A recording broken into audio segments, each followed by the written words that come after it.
When my girls came home, they were really unsettled.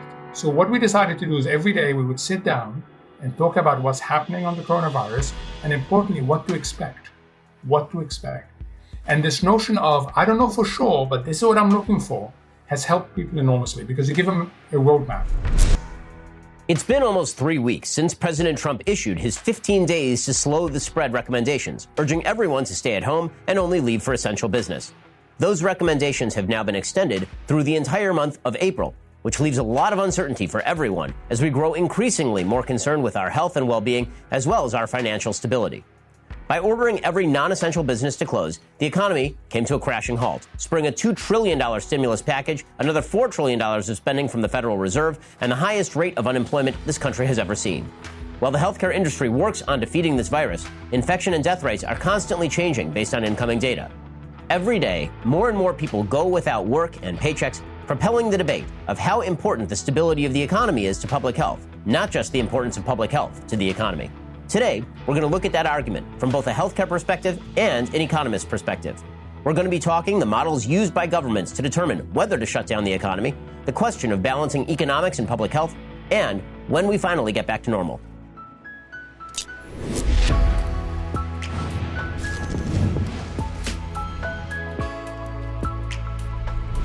Kicking it off is Dr. Bob Wachter. He is professor and chair of the Department of Medicine at the University of California, San Francisco, and the author of about 300 articles and 6 books. He is past president of the Society of Hospital Medicine and past chair of the American Board of Internal Medicine. Dr. Wachter, thanks so much for joining the show. I want to start by asking you some basic biological questions about coronavirus. Let's start with the sort of conflicting messaging we've been seeing about face masks. Are they a good idea or a bad idea at this point? I think the science has evolved in the last couple of weeks, Ben. I think we now better understand that people can have the virus and be asymptomatic and be shedding virus at that time.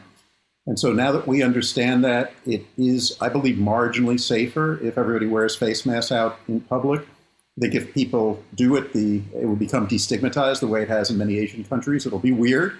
It's going to take a lot of getting used to. But I think while the virus is out there in the communities, it seems like a prudent thing to recommend.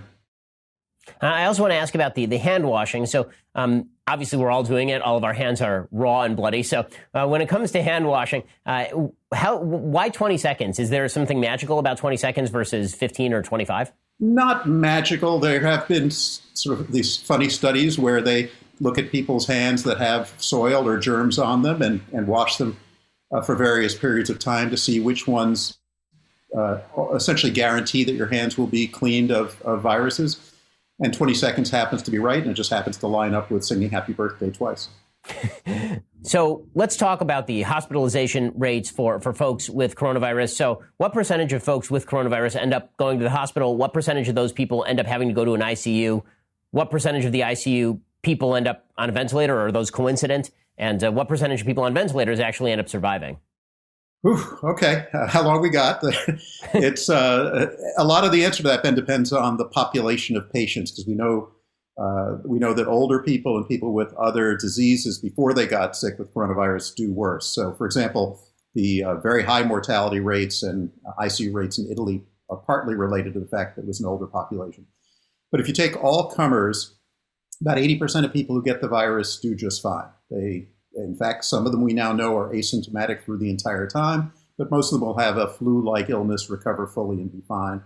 About 20% of people will get sick enough, and a decent percentage of them, 15 to 20% of all comers, will need to go to the hospital. Of those, somewhere around a quarter to a third, again, depending on the overall health of the population, might need to go to an intensive care unit. Not everybody who goes to an ICU needs to be on a mechanical ventilator, needs to be intubated and ventilated, but if you can't breathe without it, you do. And then the overall death rate nationally in the U.S. is around 1% of all people that get the illness.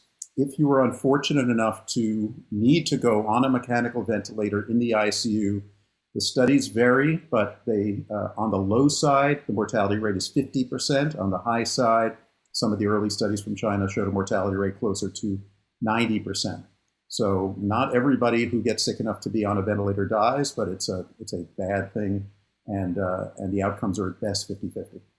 So looking across the country, obviously the hotspot right now is New York. We've seen emerging hotspots in places like New Orleans and Detroit. But in San Francisco, you've suggested that the curve has been rather successfully flattened. In Seattle, it looks like the curve has been rather successfully flattened. What do you think is the difference between cities like New York, Detroit, and San Francisco or Seattle?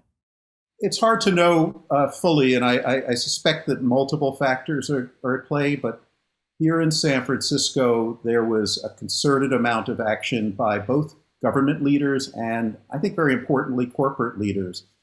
They saw what happened in China, they saw what was happening in Italy, and they took it very seriously. They believed the science, and I think the science is relatively clear that the best chance that we had to stay safe was early and aggressive action. And the action was sheltering in place. The action was avoiding close contact. The action was hand washing, things like that. And so here in the Bay Area, as early as March 5th, leaders of the big companies, that was Google, Facebook, Salesforce, and others, basically told all their employees to stay home and work from home. Now, they're advantaged in doing that because their employees are all digital and they all have ways of working from home. It's not so easy if you're an Uber driver or you're working in manufacturing or in other places. But that was as early as March 5th. March 16th, the mayor of San Francisco and the mayors of the 5 counties around San Francisco all issued a sheltering in place order. And the governor of California did the same thing on March 19th. Those were earlier than any large areas in the country. So I think it was all of that. And I think people did it. People just kind of believed that this was real. We better pay attention. I think part of that was being on the West Coast. We're particularly close to China. We have a very large Asian population. We saw what happened in China. We took it very seriously. And the second reason I think is Seattle was the first part of the United States to get hammered. And San Francisco and Seattle are almost sister cities. They're very similar in many ways. And we saw that. You say, if it can happen in Seattle, it can happen here. So I think and then there's just some luck. I think that, New York may have gotten unlucky. There are places where it just breaks out. And even if you did all the right stuff, you're still going to have a big problem. But I think those actions really did make a difference. So, Dr. Wachter, in just a second, I want to ask you about some of the modeling that's being used to justify the entire economic shutdown. We'll get to that in just one second. But first, let's talk about the fact that we're spending an enormous amount of time online right now, and that is like a hacker's paradise. They're looking for your information, and now would be a great time for them to steal it from you. This is why you need a VPN. And you know the VPN I trust is ExpressVPN for the best online protection possible. I've been talking about ExpressVPN on this show for so long, you'll already understand why encrypting your network data is important. But if you haven't done it, that is your fault. So stop making it your fault. Instead, go get ExpressVPN. You might be thinking security threats don't affect you personally. Not using ExpressVPN, it's like leaving your front door unlocked every time you go out. Nothing might happen for years, but when a break-in does happen, it's pretty devastating. Now would be a very bad time to have somebody steal your credit card number. One of the easiest ways to secure your internet data is with ExpressVPN. You click one button on your computer or smartphone, and you are now protected. So, here's the only question. Why haven't you gotten ExpressVPN yet? Visit my special link right now, expressvpn.com/Ben. Get an extra 3 months of ExpressVPN for free. Protect your internet today with the VPN I trust to keep my data safe. That's expressvpn.com/Ben, expressvpn.com/Ben. So we've been relying very heavily on the models to determine exactly what we ought to do here. One of the questions about the models has been exactly how far they extend. So the IMHE model from the University of Washington has been heavily used as sort of the source for we're going to experience maybe up to 100,000 deaths. That model only extends until the very beginning of August. It doesn't take into account the possibility of a second wave. And that raises questions as to what exactly the purpose of the curve flattening is. So on the one hand, obviously we want to flatten the curve so that we don't exceed the medical capacity that is out there for ventilators or for ICU beds. On the other hand, if there's going to be a second wave in the fall and we are all going to get it, and how do we calculate exactly when it is worth it to go back to work, considering that the economy is taking unprecedented hits right now, 10 million people unemployed in the last 2 weeks? Yeah, it's a brutally difficult question. I'm not going to accept the idea that we're all going to get it. Particularly for myself, being over 60, I'm in one of the risk groups, so I can't go to sleep at night buying that it's inevitable that we're all going to get it. I think what we are trying to do is tamp this thing down as much as possible so that hopefully it then dies down during the summer. There's some seasonality about it, so that then when it comes back in the fall, which is likelier than not, We're prepared for it. We know what to do. We can immediately institute the kind of public health measures that this time I think we instituted on the late side. We have widespread testing available so that we can aggressively find people that have it early and quarantine them and isolate them from the rest of the public. And all of this, I guess, if this went on forever and we never found a vaccine, then there is a good chance that ultimately, probably we wouldn't all get it. There's this thing called herd immunity, that when you reach a certain amount of the population who's gotten it and has antibodies, it begins to die out. But that's 70 or 80% of the population. So that's a pretty nasty vision. The hope is we tamp this thing down over a long enough time that, yes, we don't overwhelm the healthcare system, but more importantly, we come up with treatments or vaccines and can get rid of this thing once and for all. I guess one of the difficulties in the modeling is because so few of the models extend out a full year, and because there are so many variables, it's difficult to see exactly what the sort of counterfactuals are in the various assumptions. So you have the assumption where we do nothing and 2.2 million people die, but it's difficult to see, okay, we have over the course of a year, not the course of 3 months, over the course of a year, how many people die if we engage in social distancing and mask wearing for people who are under the age of 60 or 65, people who are 65 shelter in place to the best of their ability. We isolate people who are in old age homes and have inherent vulnerabilities. What is the counterfactual to that? Or lock down for 3 months and then do it? There's so many variables. It's hard to tell like what is worth it at this point. So what do you think emerging from this looks like, and when do you think we start to emerge from this? Yeah, I mean, we need to put our best minds and our best models to this to help guide us as to what the right thing to do is. There is no question that a stance like we now have in California and increasingly around the country, that everybody stays at home and the economy shuts down, can't be our stance forever. That can't possibly work. And eventually, there will be so much harm from that you begin having to weigh the harm from the virus against the harm from the economy and the harm to health from people not going out and getting health care. There are competing demands here that we've got to be thoughtful about. I'll tell you a quick metaphor for that, which is at UCSF where I work.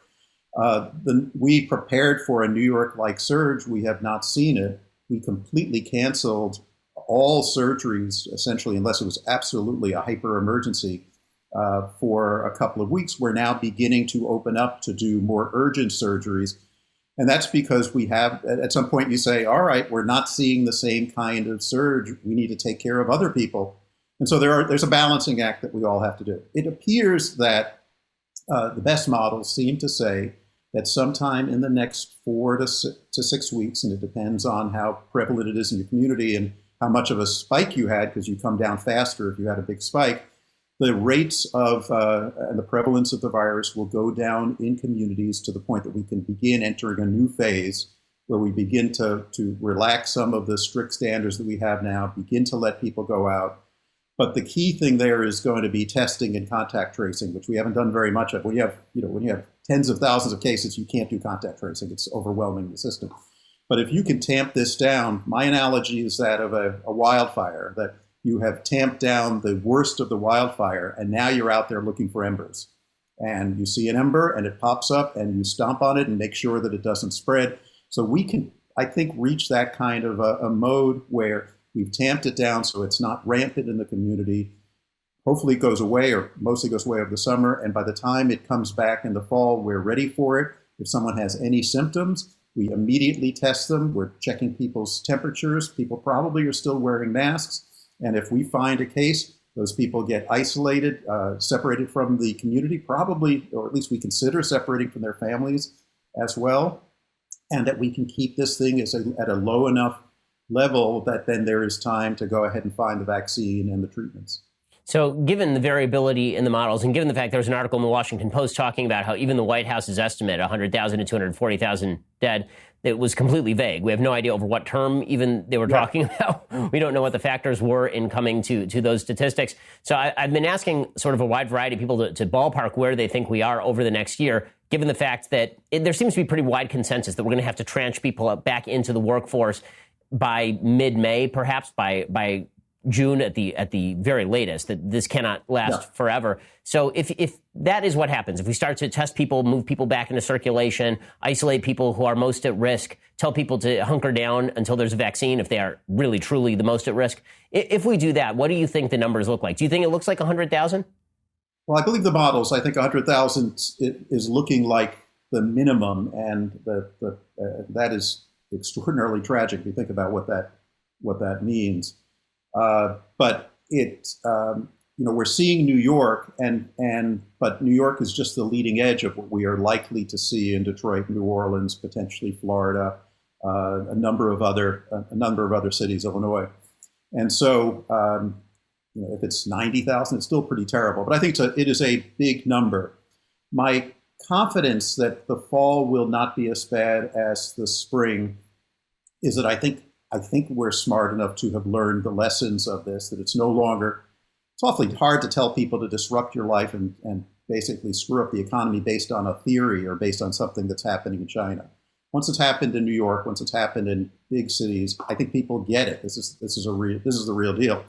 I think we will take the kind of actions. I think science will move quickly. I think we will find treatments and vaccines, and almost as importantly, new technology ways to track cases and follow people.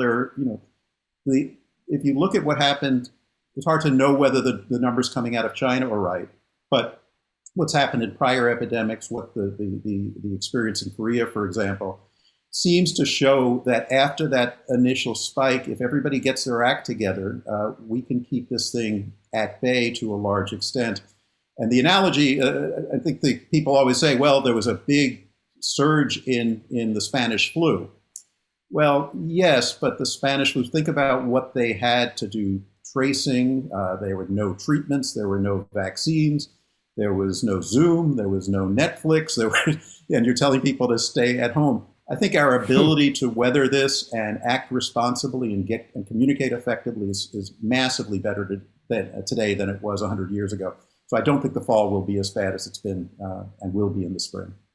Dr. Wachter, I want to do a quick lightning round. I have 5 questions for you. So number one, what do you see as the actual sort of end date for the crisis? Well, 2 end dates. When does life go back to normal, either post-vaccine or not? And when do we actually start to emerge from the groundhog holes that we've been burrowing in for the past several weeks? It's anybody's guess, but I'm guessing that a May to June, probably mid-May is the best estimate of being able to come out of our burrow and get back to something that more closely resembles normal is right. And in terms of when we reach a time that things are truly back to normal, the best estimates for a vaccine are 12 to 18 months. And the minute people find it, it's not trivial to get it into the arm of 350 million people. So, you got to think it's 18 to 24 months. So question number 2, with all that said, what does America look like in 6 months? I mean, are we still presumably social distancing? Is everybody wearing masks? What do you think that American life looks like 6 months from now?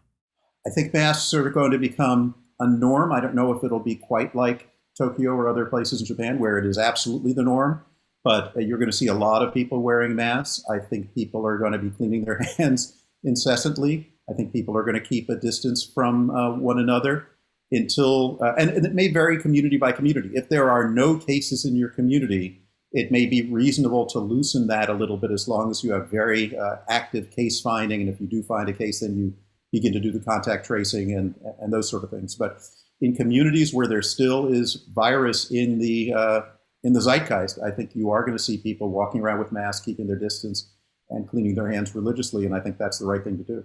What should America do? What are the big steps that we can take to prevent the next pandemic? Because this obviously is not the first and it will not be the last.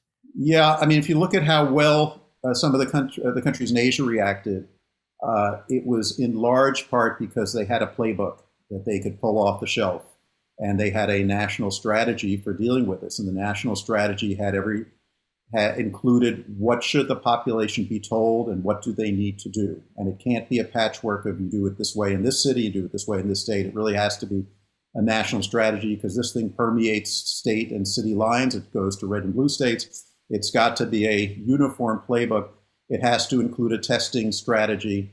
And part of the challenge here was, we don't have a way of getting testing throughout the entire country. So we have to have a rapid fire way.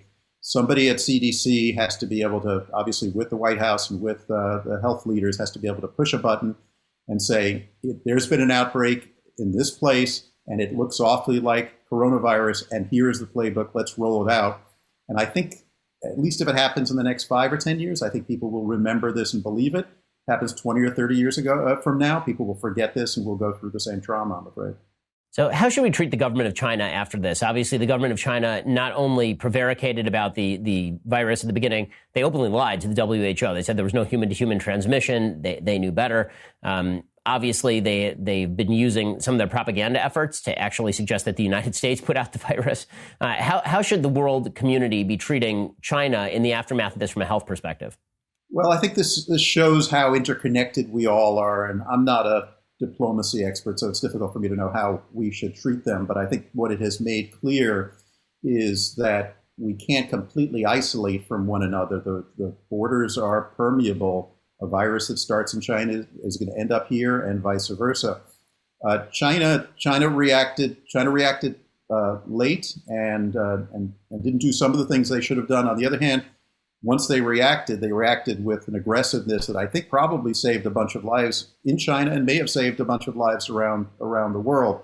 They did things that we're not capable of doing, and we shouldn't be capable of doing in terms of what an authoritarian regimen can do. But in some ways, I think I can understand us being unhappy with them and that influencing our relationships.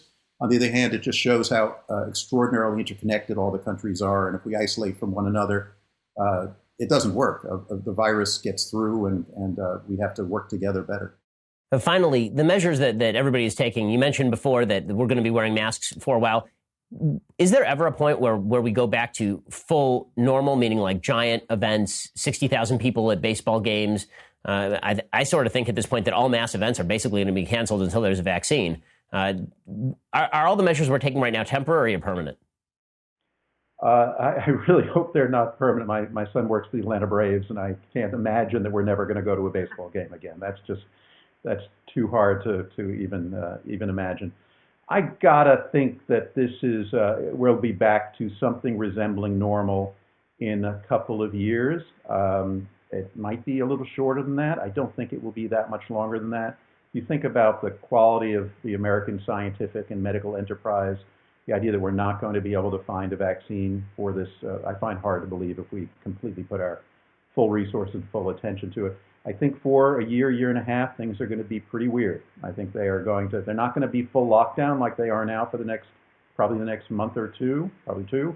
But they're not going to be normal. People are going to be walking around with masks. People are going to be keeping their distance and cleaning their hands all the time. But I think we're going to reach a point in a couple of years where things will be back to something resembling normal. Well, Dr. Wachter, I really appreciate your time. And as I've been saying to folks, stay safe in there because we can't be out there. Yeah, really appreciate it, sir. Nice to talk to you.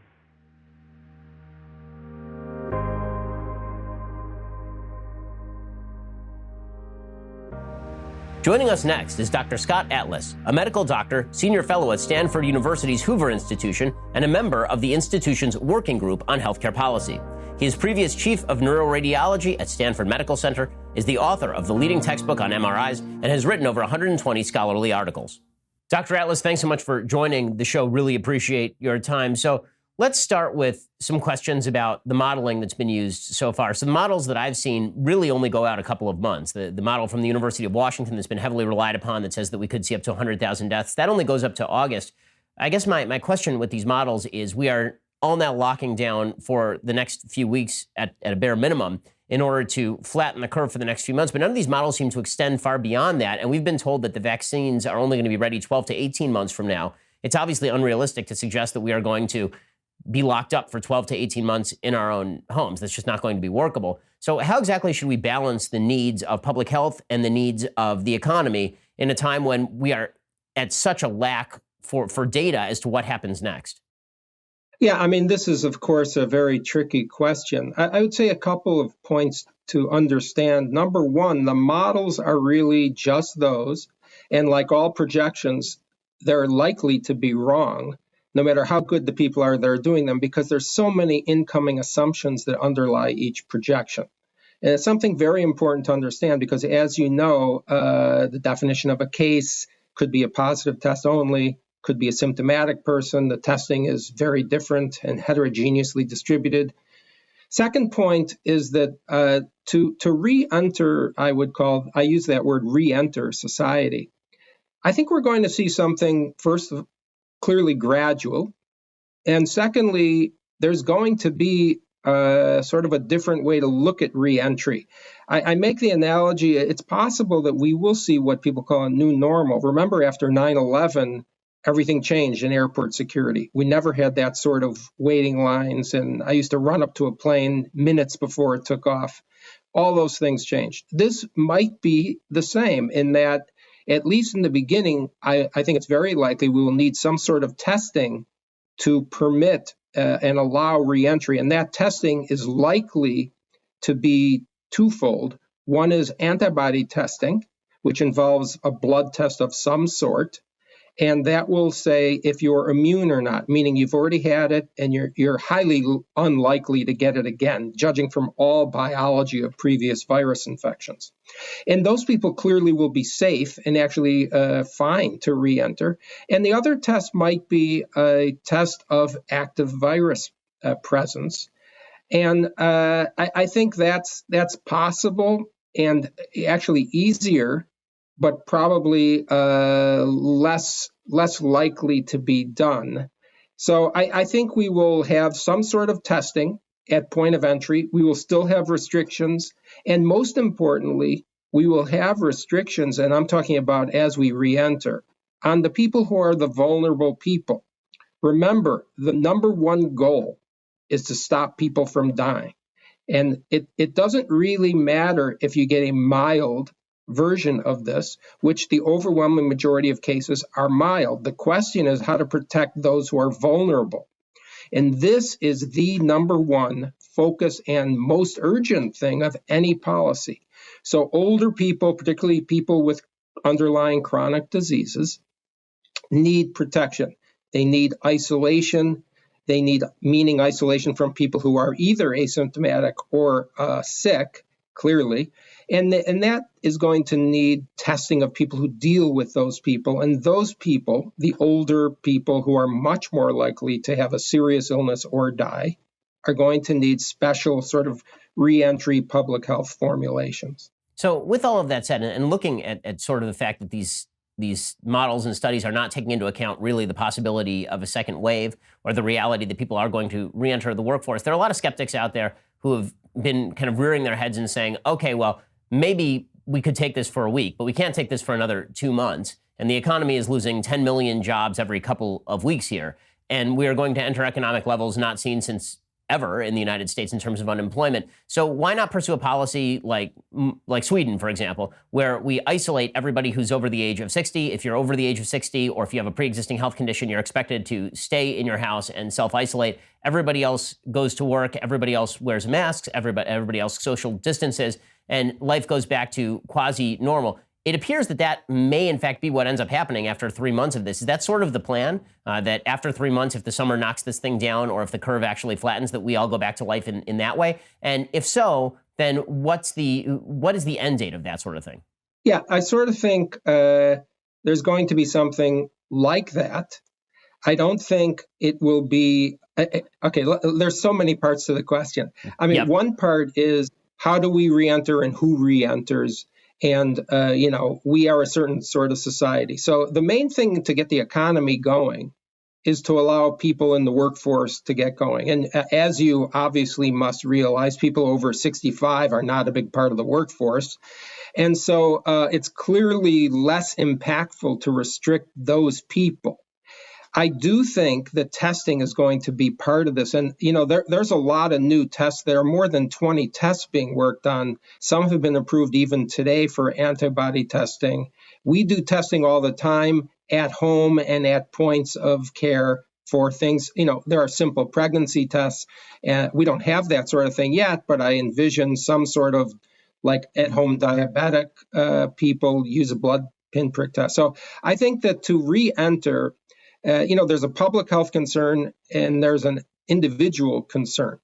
And the working economy is critical. There's, as you are alluding to, a huge cost to individuals and to really sickness, but death when there's a depression sort of economic situation. This is not going to go on. I think we have to realize a couple things. Number one, the isolation policies actually work and are working.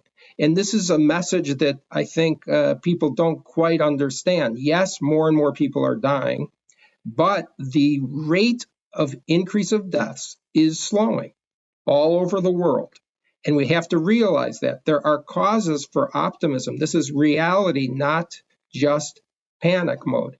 And so as we see these death rates, the increase in deaths go down, which they are, eventually we're going to get a handle on that. This is a virus. There's fundamental biology to understand. And we are going to have enough immunity. We are going to allow, and it's actually beneficial to allow more people to mingle, given that the overwhelming majority are not going to die, and the overwhelming majority are going to have a mild or symptom course. We need the so-called herd immunity because there's a natural way to eliminate viruses like this, and that is by natural immunity. And yes, you're right. We don't have an immunization. We won't have an immunization as we re-enter, but the immunization technology is very good. We'll have it in theory. Projections are at least by early this coming year, maybe sooner, we don't know. But there's going to be a re-entry, and it's essential for health reasons as well as simply the economic survival of individuals and families.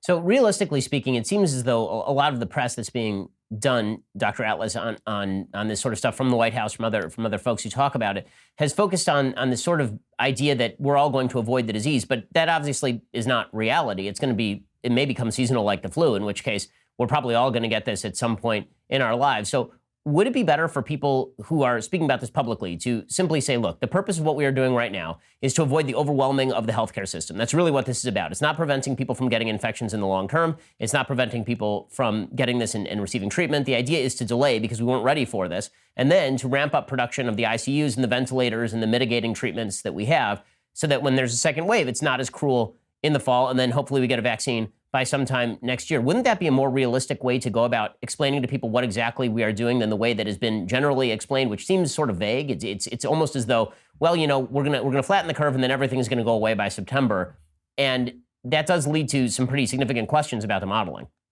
Yeah, well, I mean, if you listen closely, I think it has been said by the White House task force, at least, and Fauci specifically, as well as Dr. Birx, that there is an anticipated second wave, if you want to call, or it is being thought of as, okay, we're probably going to get this somewhat like the flu in terms of seasonal, or at least again. So the real direction of health policy in this is twofold. It's not just not overwhelm the healthcare system.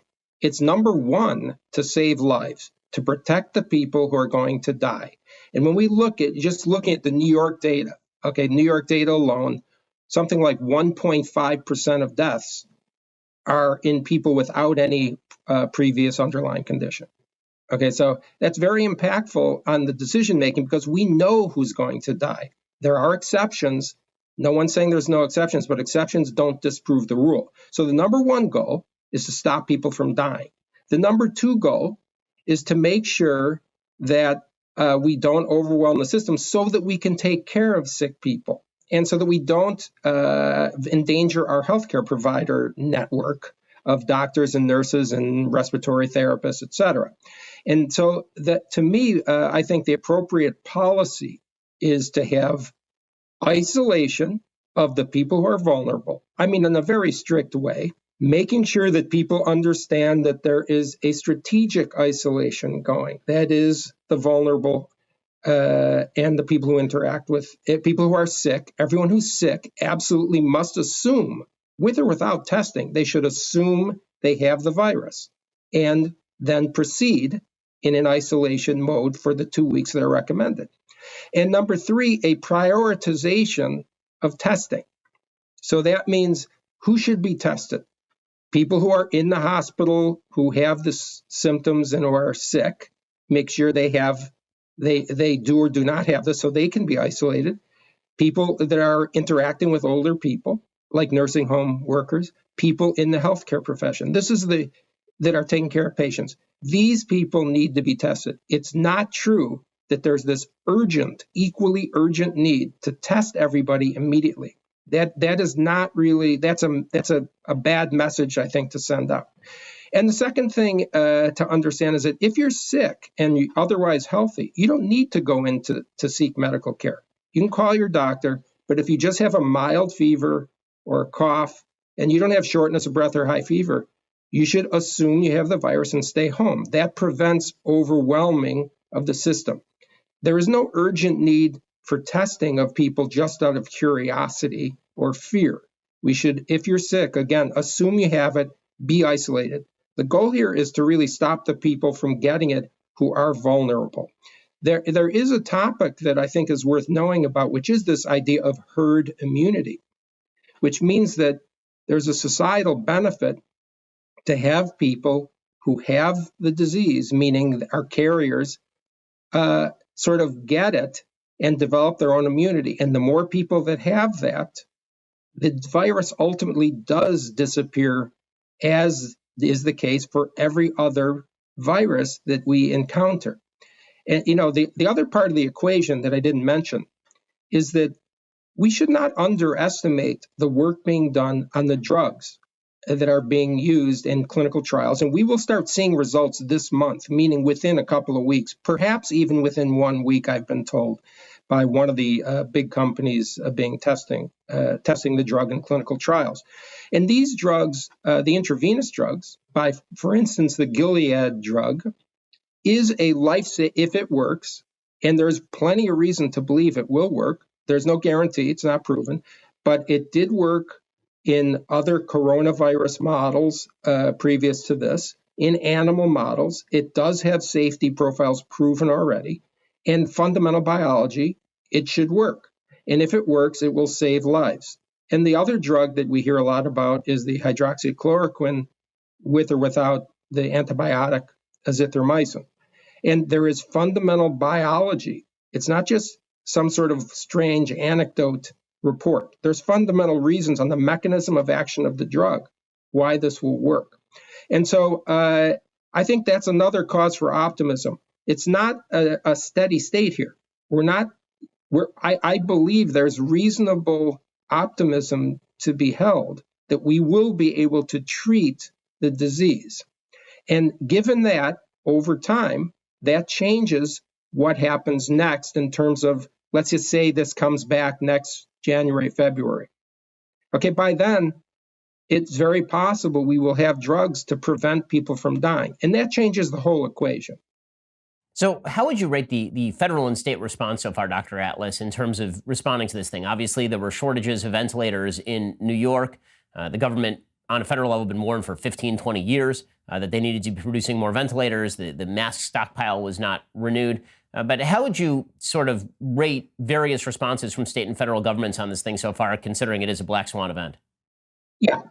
Okay. I mean, before I even comment, I would say that there is no scenario whereby a healthcare system would not be overwhelmed by a massive need. If, for instance, if 200 million people needed a ventilator tomorrow, that's just not going to happen. That's not realistic. We're not going to be sitting there with hundreds of millions of these machines. It's just it's unrealistic and sort of silly to contemplate that. I would say that there is, a good but imperfect response. I mean, the first issue was knowing as soon as possible that there was something serious going on, and that was imperfect, and it was imperfect by our government and by our officials, because we didn't have the information and we assumed we did. And if you look at the quotes by somebody who's really been fantastic, which is Dr. Fauci, in the end of January, he was saying there's no problem here. You have to realize that the president, and luckily for us, the president and the government officials are not winging it here. They're going by what they're told from public health and other experts. Decisions were made based on flawed information, and that information was really, frankly, lies coming out of China and a lot of obscuration of what happened. So no one in the world was prepared. But I think we did implement a pretty quick, I think President Trump implemented a pretty quick travel ban on incoming China flights. That was good. I wish there was a stronger and quicker response to bans on incoming flights from other centers of the infection, including Europe. It's hard to do. I think that the response of our system has been, I think, very good. And I would say that given that, okay, I'm not minimizing it, people are dying, probably tens of thousands of people. That's a huge tragedy.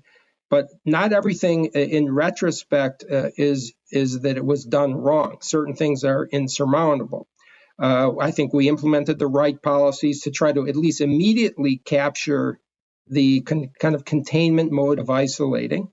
Given we're not a society where we're going to put people in jail and bar them in their homes with physical barriers, I mean, we're a little bit different than some of the other societies, but I think our response has been good with that. We have fantastic experts working on this, tremendous amount of uncertainty.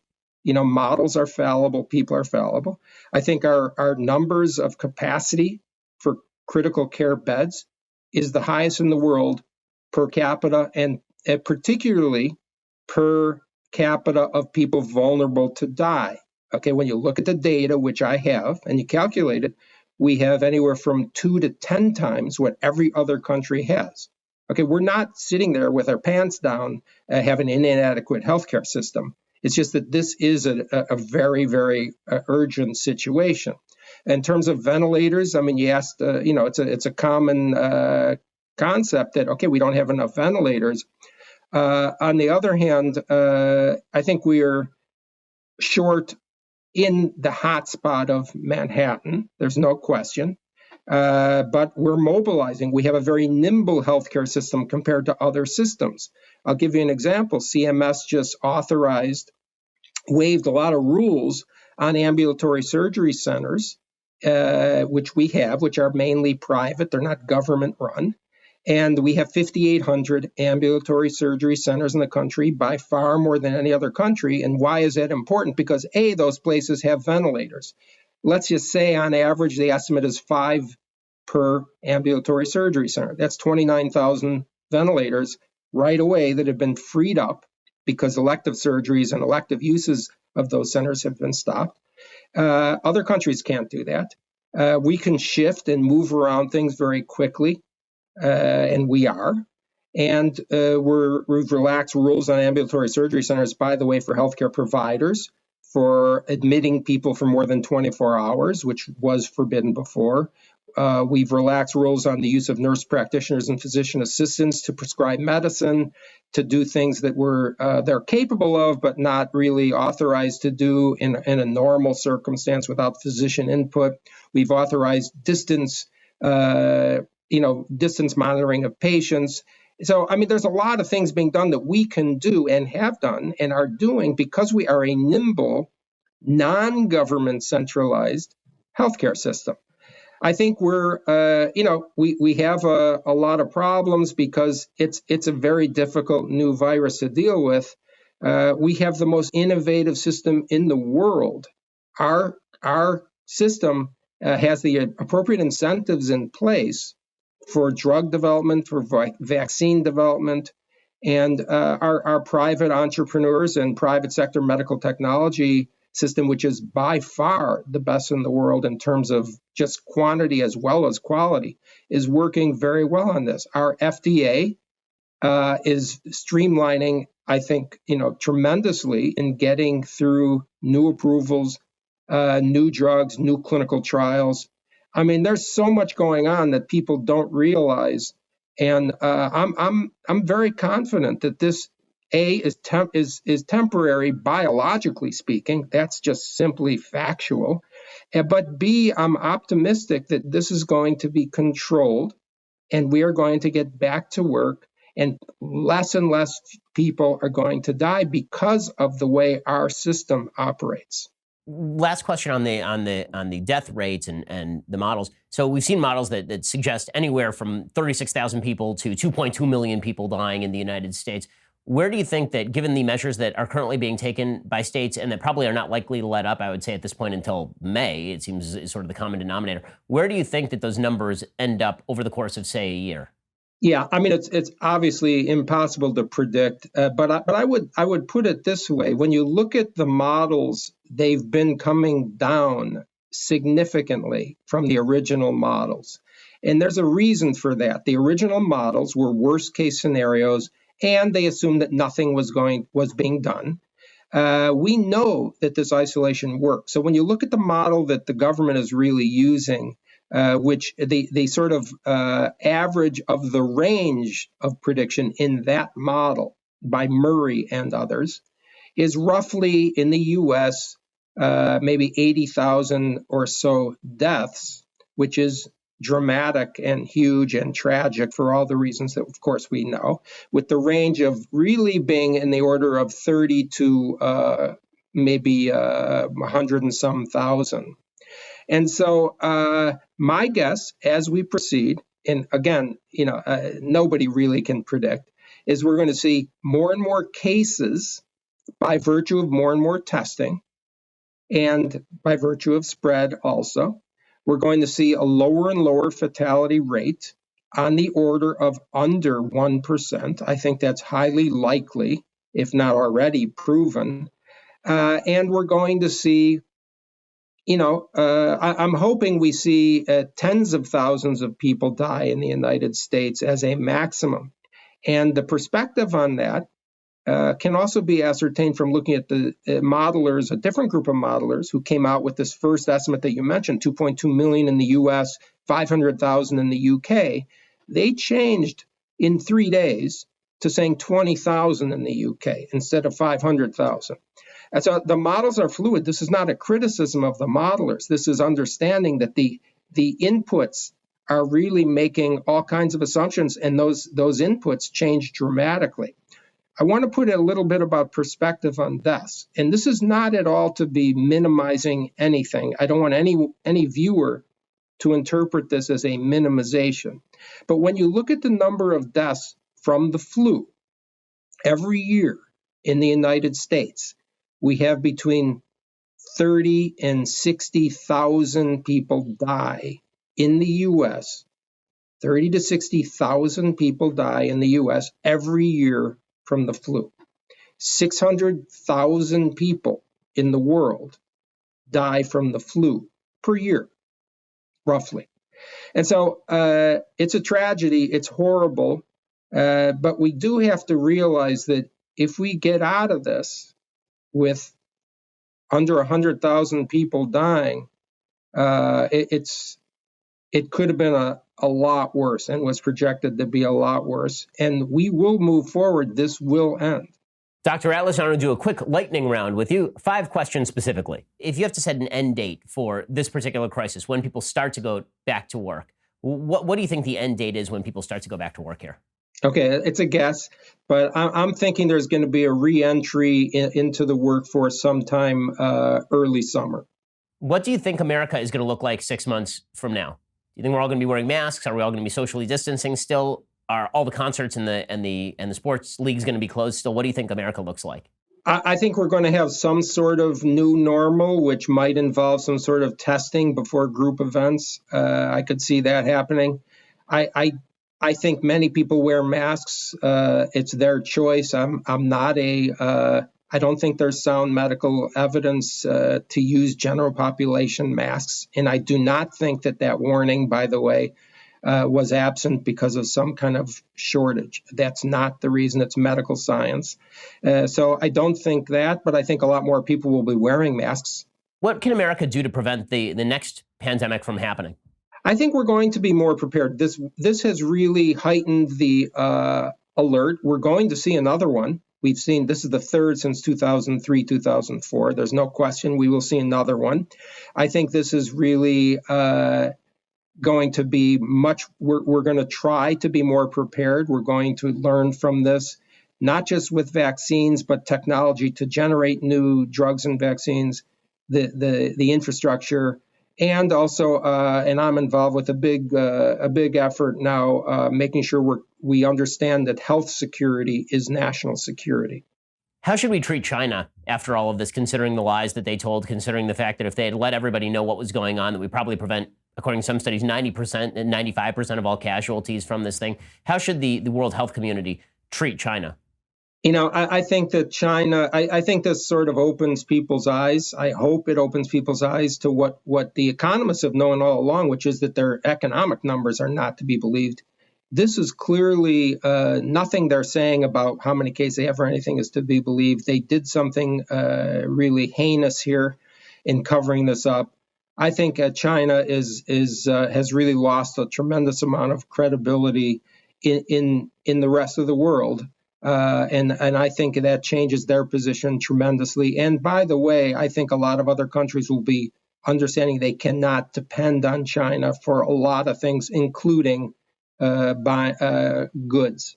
And finally, the measures that we're taking now, on a personal level, the sort of social distancing, no handshaking, staying away from elderly people more, are those going to be temporary, or do you expect those to be permanent?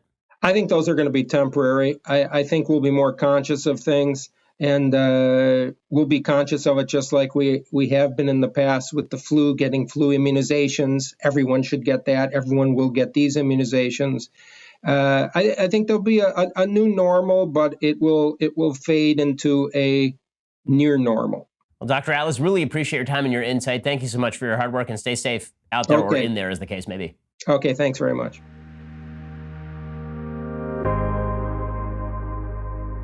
Now that we've heard the public health perspective, let's turn to the economy. Bringing us the Economist's point of view is Mohamed El-Erian, the chief economic advisor to financial services company Allianz and president-elect of Queen's College at the University of Cambridge. He's the senior advisor at Gramercy and professor of practice at Wharton. He's an opinion columnist for Bloomberg and has authored The Only Game in Town and When Markets Collide. Well, Mohamed, great to see you. I'm glad that you and your family are safe. Thanks so much for joining us. So let me start by asking you about the sort of balance that we have to draw between public health and economic need. There's this weird dynamic that crops up mostly on Twitter, where one side of the debate suggests that the economy is real life, and therefore we should sort of ignore the public health warnings. After all, is this worth losing tens of millions of jobs and tens of trillions of dollars? And on the other side, you have people who are saying, if we even save one life, then we have to all lock down for the rest of time. As an economist, how do you determine where exactly these sorts of lines should be drawn, how we create these balances? And thank you, Ben, for having me. Look, there is an inherent contradiction, and that's why you get what you mentioned, an inherent contradiction between what this phase of the health policy is, social distancing, separation, isolation, and what the economy is wired for. And the economy and society are both wired for connectivity, integration. So there is this tension that's playing out, and understandably so. I think you have to think about this sequentially. It's not an either or, it's just a sequence over time. Priority number one is to get control of the virus, contain its spread, treat the ill better, and hopefully increase immunity. Until we get the first two things done, it's going to be very hard to restart this economy without going into a W. You start, and then you have to come down again. And we don't want a W. Having said that, we have to protect the economy. And this stage is about relief, about containing the damage. And there'll come a next stage, which is going to be about trying to return the economy to some sense of normalcy.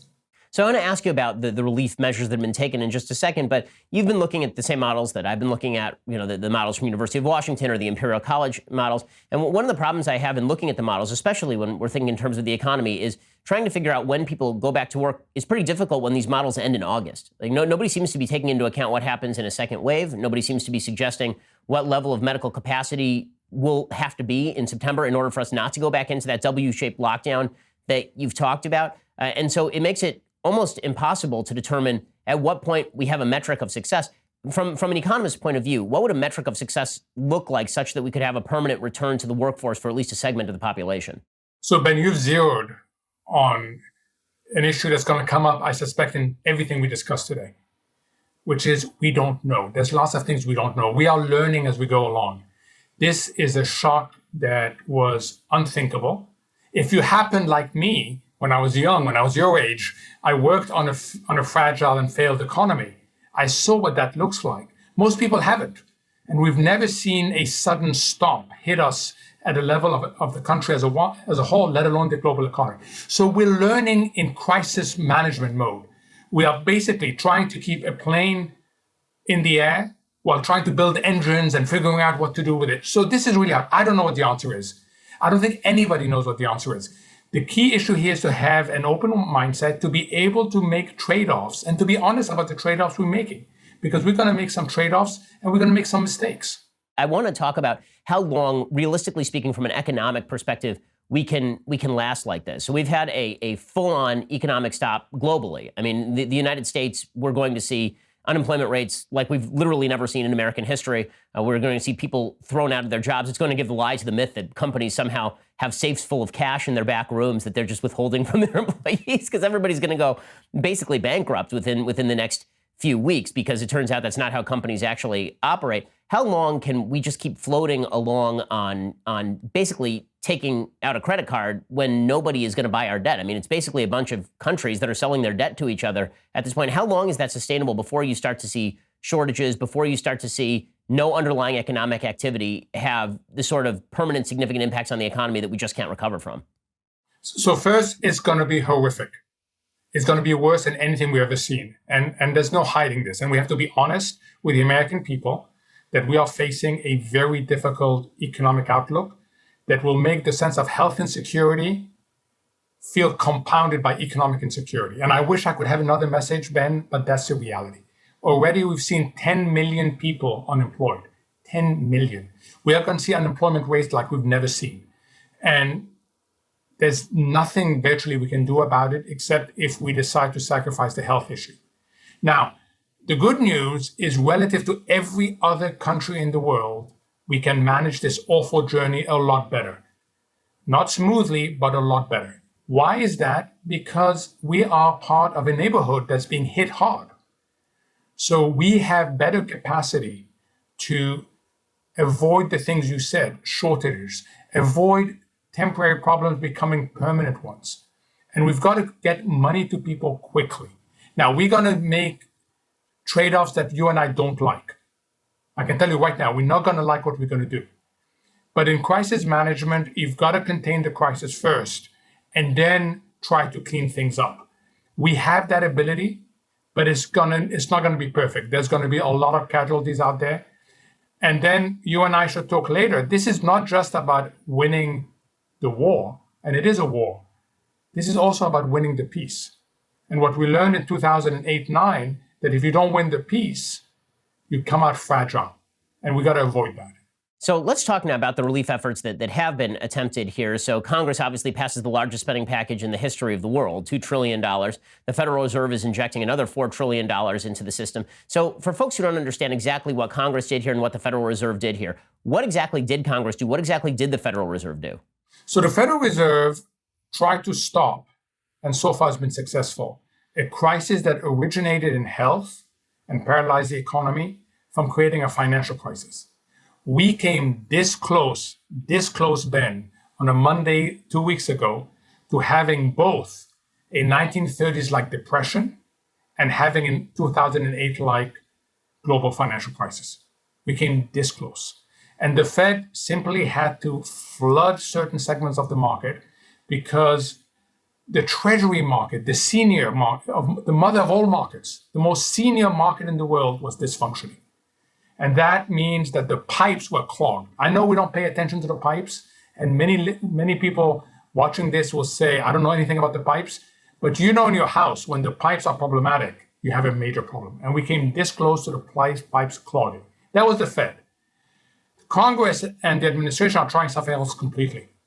They're trying to stop short-term problems from becoming long-term solvency issues. Let me give you an example. A company right now cannot sell anything. If you're a restaurant, if you are cutting hair, whatever, you have no earnings. It doesn't mean you can't cut hair in future. It's just you can't do it now. It's a liquidity problem. If you don't deal with your liquidity problem, you go bankrupt. And what happens when you go bankrupt? Lots of bad things happen, and the productive capacity of the whole economy contracts, which means we hit ourselves now and we hit ourselves in the future. That is what Congress and the White House are trying to do. It's not easy because many pipes aren't there yet. So when we talk about the Federal Reserve buying up commercial paper or backing bank loans, it seemed to me one of my recommendations early on was that the first chief response here should be to prevent the banks from being forced to call in all of the loans, from being forced to call in the mortgages, from seeing the sort of stuff we saw in 2007, 2008. Instead, it looks like the government is going to start floating basically direct loans to businesses as opposed to via banks. Do you think it would be better to go via the banks, or do you think that it would be better to start giving out direct loans via the government, as some have called for? So both, okay? And I think the banks are under pressure not to do what you said. And they have been provided massive relief. They have had constraints on them taken off. I can go through them, but they're very technical. And there's no excuse for the banks not stepping up to their responsibility. And I think they really want to be part of the solution because they were part of the problem last time around. And when it comes to the possibility of inflation, so a lot of people have been worried deeply about what comes due on the other end of this. So obviously we've been spending out of control for literally decades at this point. We just added $6 trillion presumably to the national debt over the course of about 3 weeks here. Is there the appetite for debt out there has to be fairly low, considering that literally every other country in the world is incurring its own set of debts. So is this going to be a situation where the United States is either going to have to radically raise taxes 2 years from now, or where we are going to have to radically inflate the currency? So there's three issues here. First, the inflation risk. Yes, it is going up. This period we've lived where we haven't had to worry about inflation, and to the extent that the policymakers did, it was because inflation was too low. That has gone away. We are going to have higher inflation coming out of this. That's part of winning the peace, is understanding that we have to deal with this. And why? Because when we restart the economy, which we'll do, you and I will want to buy things much faster than they will be available. So we're going to put pressure. Demand is going to recover before supply does. So we're going to have inflation. Second issue, no, we're not going to have a problem selling the debt. I call it the cleanest dirty shirt. You and I are, anybody's on a trip, the trip is extended suddenly because the airlines don't fly. We can't get to a laundry. We've got to wear a shirt. We're going to wear the cleanest dirty shirt. We are the cleanest dirty shirt by far in the world. So we will be able to sell our debt. We have the reserve currency. However, we are going to come out of this with a really deep entanglement of government and private sector activity. It will be a spaghetti ball, Ben. You and I are going to be talking about this. It's going to be a messy spaghetti ball because all these things are being done ad hocly as crisis management. And we've got to sort that out pretty quickly. Otherwise, that element in itself, the deep entanglement of government and private activity, will pull down our growth potential. So can you talk a little bit about that? What specifically, give an example, do you mean by that sort of entanglement that we should worry about? Because I think there are a lot of people who are fiscally conservative like I am who say, well, my goal as soon as the thing is over is to get government the hell out of this as fast as humanly possible, since government obviously did a terrible job preparing for it. And then as I sort of believe the government is a giant lumbering idiot, and that doesn't mean you don't need a giant lumbering idiot every so often to intimidate people to stay in their homes, but it does mean that you want it out of a more nimble private sector as fast as possible. What does that entanglement look like coming out of this? So let's take bailouts, okay? That's a perfect example. So we've already identified Boeing and the airlines as recipients of bailouts. We did so because they were at the front end of this process. There was this notion that they're exceptions. They're not exceptions, they're leading indicators, right? Every sector I know, except for a few, are having a simultaneous destruction of consumption and production. So the line for bailouts is going to be very, very long. So if you embark on a bailout strategy without having clear principle, who you're going to bail out, why you're going to bail them out, how long for, on what term, and what the exit policy is, you end up with a spaghetti ball. And the danger is, now what is that spaghetti ball? Okay, so Boeing survives because of government help. So what's the government's claim on Boeing when they recover? How long should the government be an equity holder in Boeing? Where should it be when it's to other equity holders? None of this has been discussed, and this has got to be sorted out. Would it be better, in your opinion, to avoid that sort of spaghetti ball if the government were just providing basically zero interest loans to these firms as opposed to trying to grab chunks of them? We saw Boeing actually turn down the possibility of government ownership in a stake. They said, we'll fire people before we allow the government to run our business. If you're trying to encourage businesses to keep people employed, one of the questions I've had about the bill that Congress passed is the interference in how businesses are run. The idea that if you're a small business, that we're going to float you a loan specifically so you can maintain your employment base. But as you said, there is literally no market for your employees to cater to. So would it not be better for the government to provide zero interest loans to companies via banks that can assess risk, and then to just increase the unemployment insurance on the other side so that we are not actually providing incentives for companies to keep people on the payrolls, and then the minute that this thing ends, fire everybody, which is presumably what will happen because the market is not going to recover simultaneously with the end of this pandemic. So they're trying to stop that by saying if you keep them on, some of your existing loans you're going to get are going to be forgiven. But you raise a critical point. If I was to play it again, you know what? The Monday morning quarterbacking is really tempting, but I've been in crisis management situations. You are making decisions with imperfect information, and you're making it up as you go along. And that's what happened with this $2 trillion package. And having a T ahead of the rest of it makes us really worry because that's a really large number. It was unthinkable just 3 months ago. Look, you raised two issues that I wish in the next phase, because there will be a next phase, implementation, we think about. One is incentive alignment. You talked about incentive alignments. It's really important to align public and private sector incentives. And the second one that is as important when you do this is behavioral science. Understand how people respond. And neither of these things have informed enough the design of the program for understandable reason, but they must inform the implementation because we are going to learn as we go along, and we have to have an open mindset. I keep on telling people, when you deal in massive uncertainty, you're going to make mistakes. No one wants to make a mistake, but you're going to make a mistake. Make sure you can learn quickly and correct it. Most mistakes are recoverable. It's the failure to learn from a mistake that makes it non-recoverable, and we must avoid that, Ben. So you were warning for years that use of central banks as the chief policymakers in finance was going to be a large-scale mistake because governments were basically avoiding their responsibility. We had already brought the interest rates down to extreme lows in the United States, even leading up to this, which meant that there was just less water in the hose. Now, there may have been enough water in the hose to forestall something for the moment, but looking forward to the future, is that failure to abide by actual policymaking across countries, not just in the United States, but in Europe as well, and the overuse of central banks as chief policymakers, has that watered down the ability of central banks to do what they need to do? And is it going to make the recovery a lot steeper on the other end? Yes, and yes. And it's really unfortunate because this was an avoidable mistake. I wrote this book in 2016 called The Only Game in Town. And the last bit of it was avoiding the next collapse.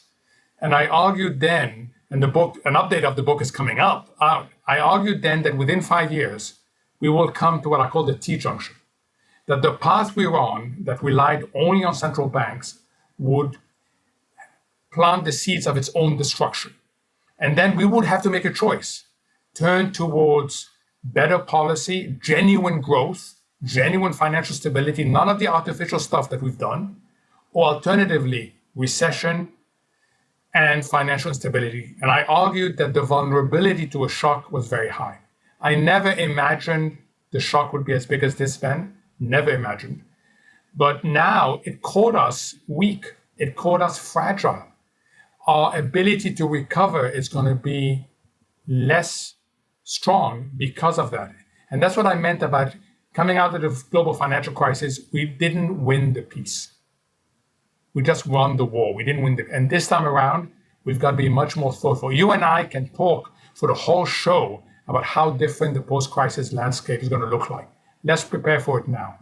So let's talk about that. What will the post-crisis landscape look like, and how exactly do we prepare for it? There was a lot of talk early on when this first broke that this was going to be a V-shaped recovery. Okay, so everybody loses their job for a month, and then we all go back to work, and it's basically summer vacation, except paid for by the government. But obviously, that is not the case. There are going to be some permanent landscape shifts in how the economy works. I mean, at least for the next year, restaurants, the entertainment industry, movies, sports, how office buildings work, all of this is going to change. What does the post-crisis landscape look like, and how do we win the peace? So I have a piece of paper here where I keep on writing down how a difference is going to look. I ran out of one side, I've started the second side. We're going to look very different, very different. If you're a company, you're going to swing from efficiency to resilience. You're going to say, forget all about this just-in-time inventory management, forget about these globalized supply chains. I want to increase my resilience. So we're going to deglobalize the world. Households are going to become much more cautious. They are going to increase their precautionary savings. So we're going to see a change in household behavior. We are going to see a change in work practices. You just mentioned some of them. We're going to see a change in so many things we do. Institutions are going to come out this battered. Our trust in the establishment is going to be even weaker after this. So there's going to be lots of things. We are going to have massive debt. We would have lowered our productivity because we're going to rewire the economy. And when you rewire the economy, productivity goes down. So our ability to afford that debt will be less. Central banks will have massive balance sheets that we need to deal with. Just to give you an example, in 2 weeks alone, we've increased the balance sheet by over $1 trillion. And like you said, 4 trillion expansion is on the cards. That is incredible.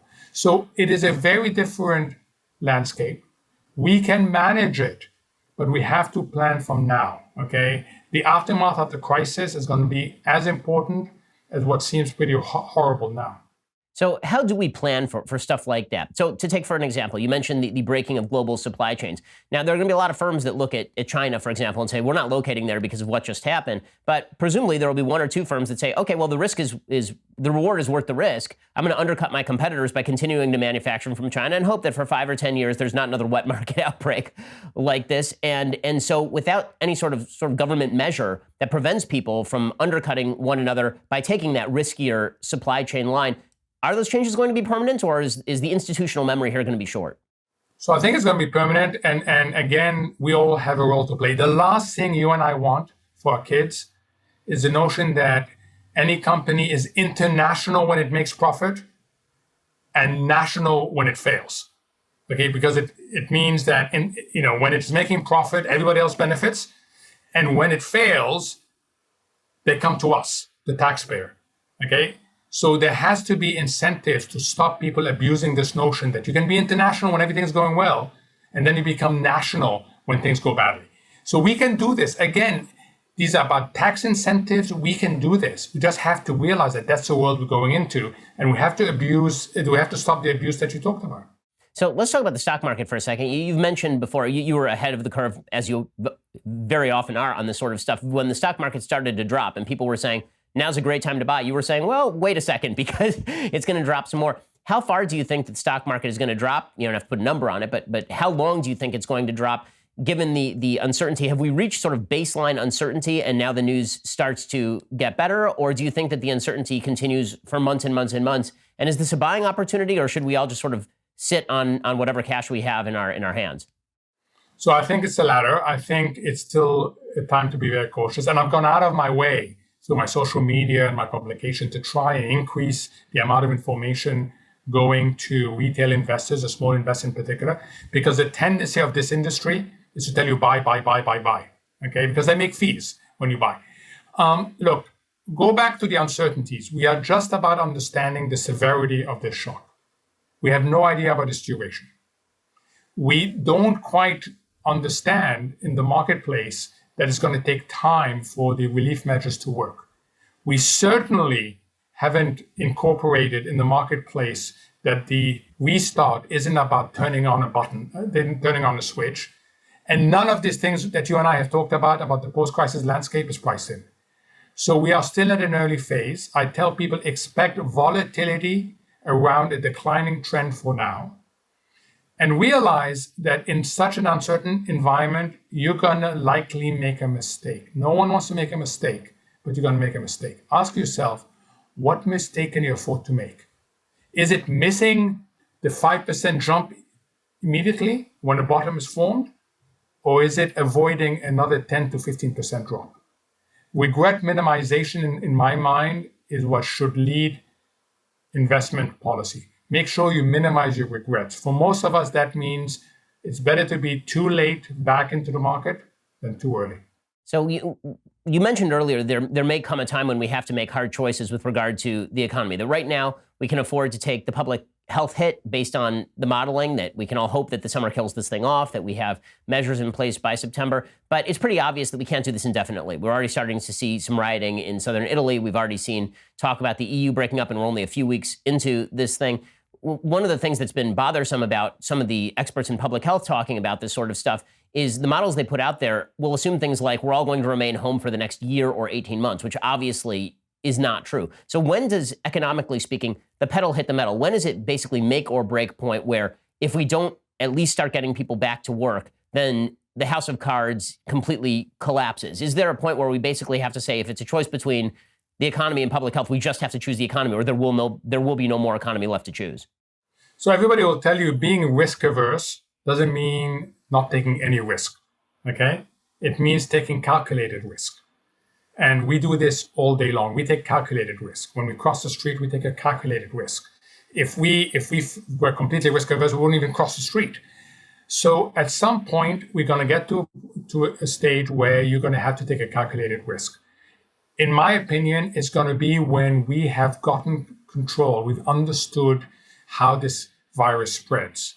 It's going to be when we have testing facilities out there, when we are better at identifying who has it, and finally, when we can treat the ill better, when we have ventilators, etc. When we get to that stage, we can start talking about taking calculated risk. And we're going to have to, because you're right. If we shut down the economy for a year, for 2 years, the cure is going to end up being just as bad as what got us here. Okay, because when you shut down the economy, it's not just about economic insecurity. It's about domestic violence. It's about social unrest. It's about all these other things that we also have to take into account. We're not there yet, and we have time, but if we don't get our arms around this horrible virus, we're going to have some pretty nasty trade-offs. And my great fear is that now's the time when we should be listening to experts, but it's also a time when experts are able to provide us less information than any other time. So we have this sort of backwards behavioral problem, which is we have to listen to the experts to stay home, but they can't provide us enough information that causes us to stay home, other than providing these sort of very big top line numbers. And when you say to people, stay home indefinitely, and meanwhile people are losing their jobs, I wonder how long that can last, indefinitely speaking. I mean, I wonder if 6 weeks from now, when the checks still have not arrived, and when people's bills are still due, whether they just say to the experts, listen, you're not even providing us an end date here. You can't tell people to diet indefinitely. You have to tell them what the end date of the diet is. Otherwise, people start ignoring the dietitian. Correct. And it was called adjustment fatigue, that at some point we get tired. And the biggest risk we face as a society is the lag effects. So we have made, every single American is making massive sacrifices right now by staying home. Yes, they're trying to protect their health, but they're also losing jobs. Those who are employed are getting their income cut. So massive sacrifice. And what I worry about most is because the lagged effects of the so-called curve is at least 2 to 3 weeks. At some point, we are going to say, collectively or parts of us, hey, wait a minute. You mean I've made all these sacrifices and I haven't flattened the curve? Obviously, leaders don't know what they're doing. And we're not going to realize that there is a lagged effect there. So it's going to be hard, and this adjustment fatigue is serious. I tell people, you've got to provide honest information. I don't know, Ben, if I may, but I'll give you an example. When my girls came home, they were really unsettled. So what we decided to do is every day we would sit down and talk about what's happening on the coronavirus, and importantly, what to expect. And this notion of, I don't know for sure, but this is what I'm looking for, has helped people enormously because you give them a roadmap. We do not have a sufficiently clear roadmap on health, and we have no roadmap on the economy. And we've got to share both with the American people. Otherwise, they create their own roadmaps. And if you're worried about the expert not being informed, we individually are going to have, another spaghetti bowl of roadmaps. And we can't have that. Mohamed, I have 5 questions for a quick lightning round. So, number 1, How should the world treat China after this? Obviously, China did not shut this thing down. They lied to the WHO. If they had revealed this information a month in advance, there are some studies that suggest 95% of all casualties could have been avoided. So how should the world treat China after this? I've heard suggestions from people that I don't think are doable, like we should just cancel our debt to China. How should we deal with China, and what sort of reparations should China be forced to pay for what has been incurred here? So starting with the trade war, I think we've emerged from this happy talk that China is a global responsible player. China is not a global responsible player. China does not play to the global rules. And we haven't held China accountable for a very long time.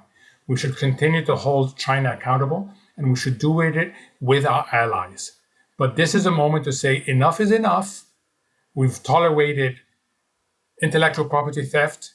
We've tolerated also, we will not tolerate you being part of the export of a virus. So I think we got to hold China much more accountable to its global responsibilities now that we've allowed it to be part of the global economy. Will the measures that we are now taking be temporary or permanent? This is my great fear, is that people tend to use crises as an opportunity to confirm their priors. And when it comes to the growth of government, we've never seen anything like this in so quick a time.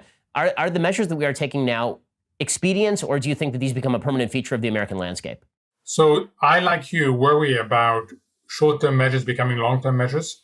Okay, that's why we have to think about this very carefully as we implement it.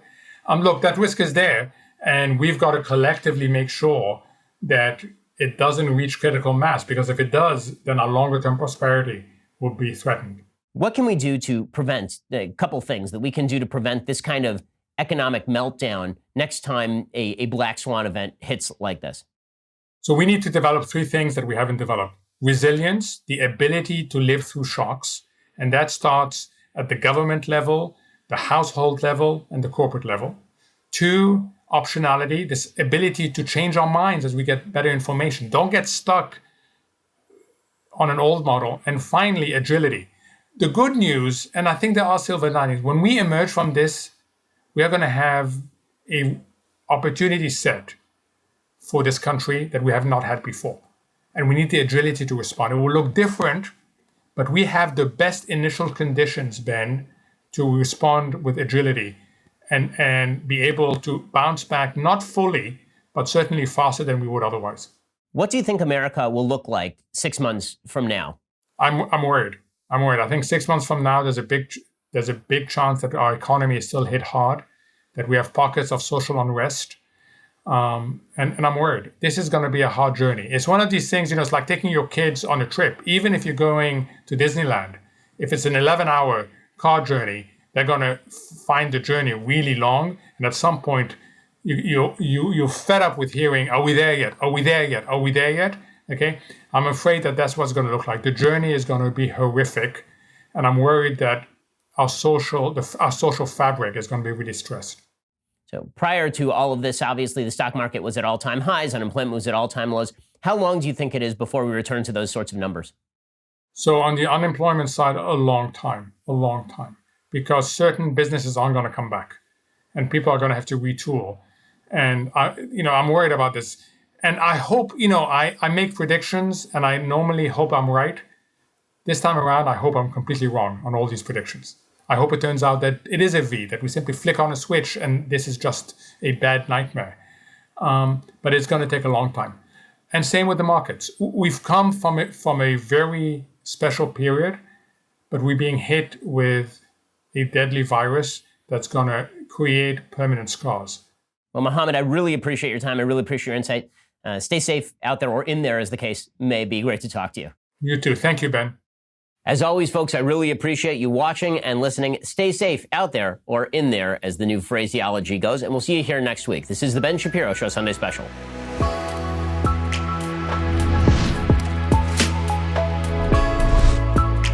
The Ben Shapiro Show Sunday Special is directed by Mike Joyner and produced by Mathis Glover. Executive producer Jeremy Boring. Associate producer Katie Swinnerton. Our guests are booked by Caitlin Maynard. Post-production is supervised by Alex Zingaro. Editing is by Jim Nickel. Audio is mixed by Mike Coromino. Hair and makeup is by Nika Geneva. Title graphics are by Cynthia Angulo. The Ben Shapiro Show Sunday Special is a Daily Wire production. Copyright Daily Wire 2020.